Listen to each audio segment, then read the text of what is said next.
If your LED bulb does not work during a power outage, or as a portable light, you may have forgotten to connect the battery. To begin, unscrew the bulb from its light fixture or base.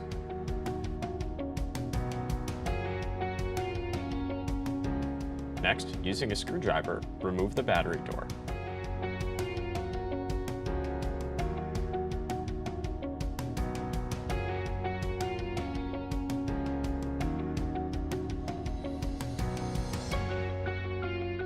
Locate the two electrical connections and align the pins, then press firmly to make the connection.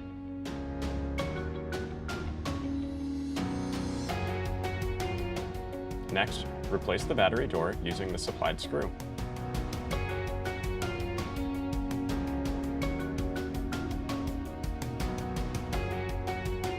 Reinstall the bulb to its light fixture or base, keeping in mind these bulbs are not intended to be used with dimmers or closed enclosures.